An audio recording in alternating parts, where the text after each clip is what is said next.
رسول اللہ صلی اللہ علیہ وآلہ وسلم نے فرمایا، اپنے بھائی کی مدد کرو، خواہ وہ ظالم ہو یا مظلوم۔ مظلوم کی مدد یہ ہے کہ ظالم سے اسے چھڑایا جائے، اور ظالم کی مدد یہ ہے کہ اسے ظلم سے باز رکھا جائے۔ کسی انسان کے دل میں ایمان اور حسد اکٹھے نہیں رہ سکتے۔ جو خدا تعالیٰ اور قیامت پر ایمان رکھتا ہے، اسے کہہ دو کہ پڑوسی کی عزت کرے۔ وہ شخص جو بڑوں کی عزت اور چھوٹوں پر شفقت نہیں کرتا، وہ میری امت میں سے نہیں۔ پیٹ سے بڑھ کر کوئی بدترین برتن نہیں۔ دنیا کی کوئی چیز تمہارے پاس نہ ہو، لیکن یہ 4 چیزیں ہوں تو تمہیں کوئی نقصان نہیں: راست گفتاری، حفظ امانت، خوش خلقی، غذائے حلال۔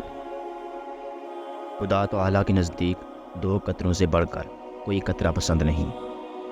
ایک آنسو کا قطرہ جو خود خدا میں نکلے، دوسرا خون کا قطرہ جو راہ خدا میں گرے۔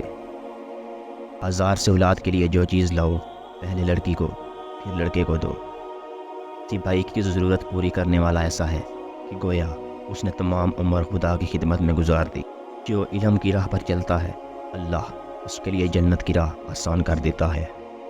جہالت افلاس کی بدترین شکل ہے۔ علم بغیر عمل کے وبال ہے، اور عمل بغیر علم کے تباہی ہے۔ ہمیشہ سچی اور حق بات کہو، اگرچہ کڑوی ہی ہو۔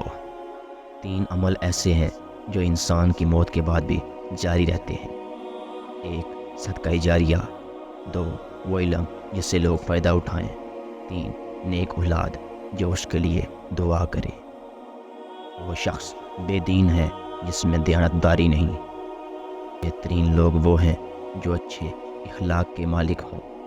اپنی محنت کی کمائی سے بہتر کھانا کسی شخص نے کبھی نہیں کھایا۔ خاموشی بہت بڑی حکمت ہے۔ بیانہ روی اختیار کرنے والا کسی کا محتاج نہیں ہوتا۔ اعمال نیتوں کے ساتھ ہے، ہر شخص کو اس کا اجر ملے گا جس کی اس نے نیت کی۔ منافق کی 3 نشانیاں ہیں: جب بولے تو جھوٹ بولے، وعدہ کرے تو پورا نہ کرے، امانت لے تو خیانت کرے۔